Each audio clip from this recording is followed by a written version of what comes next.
Hurricane Milton is barreling towards Florida's west coast, expected to make landfall late Wednesday evening or early Thursday morning as a dangerous major hurricane, according to the National Hurricane Center. Post-COVID elevated transformer prices have left utilities with limited resources to repair damage, making power grids like Florida's more susceptible to hurricane impacts.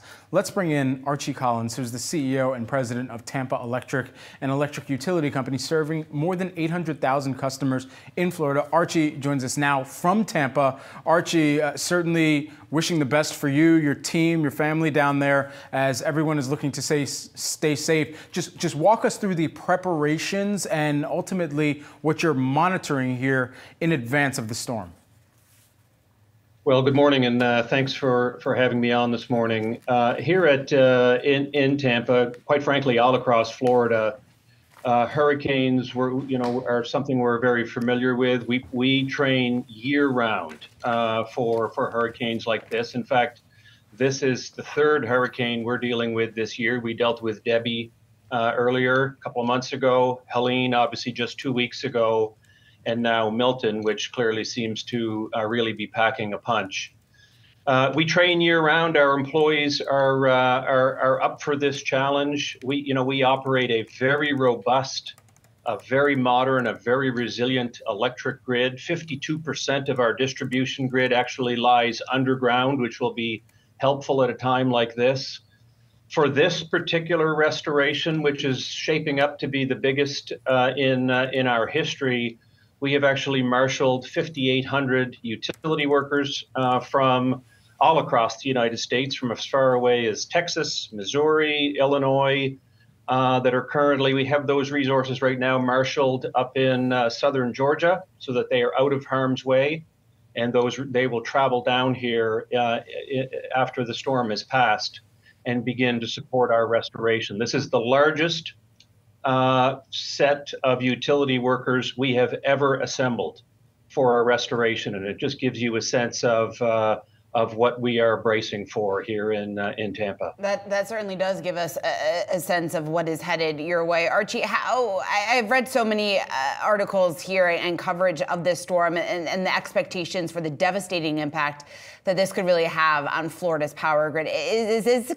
Could this potentially be unprecedented, perhaps, in some ways? It is shaping up to be unprecedented for us here in, at Tampa Electric, where we're situated right on Tampa Bay.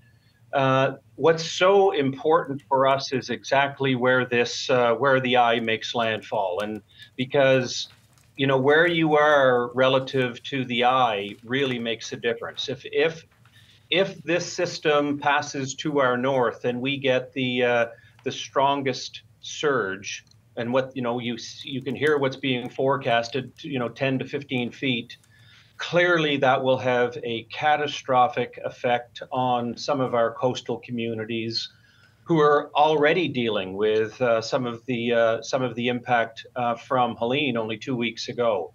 So, if you contrast that to if the system makes landfall to our south, then some of that surge is muted, and in that case, we're dealing with more of a wind event.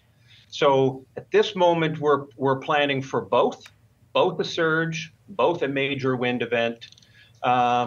Clearly, we are hoping that it is only a wind event and that our customers are spared the worst of that powerful storm surge.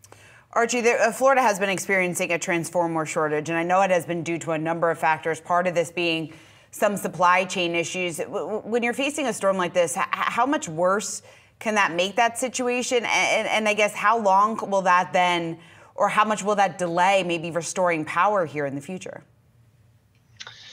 The transformer, the supply chain issues surrounding transformers is certainly not a unique. It's not a unique phenomenon for Florida. It's an industry-wide issue.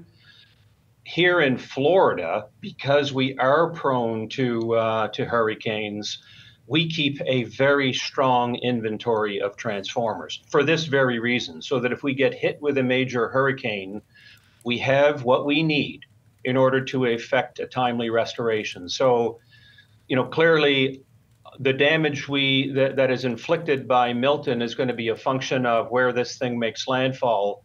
but we are confident. Our inventories are strong. They remain strong post Helene, and we believe we have everything we need to support a timely restoration from Milton. Archie, we only have about 30 seconds here, but as you think about quantifying the impact of this, you know, is there kind of a round number that you, your team, and officials locally are working with and trying to communicate that in advance to FEMA even? That's such a difficult question to answer because clearly until Milton makes landfall, we really don't know. I guess as a point of reference, Helene, which was a very efficient restoration for us in a matter of about 48 hours, that was a $45 million price tag. Milton has the potential to be significantly more than that, but it would be irresponsible of me to give it a price tag before it actually makes landfall. Certainly. Archie, thank you so much for your time today. I know it's a very challenging time with the hurricane headed your way. We really appreciate you taking the time to join us. Thanks so much. Thank you very much.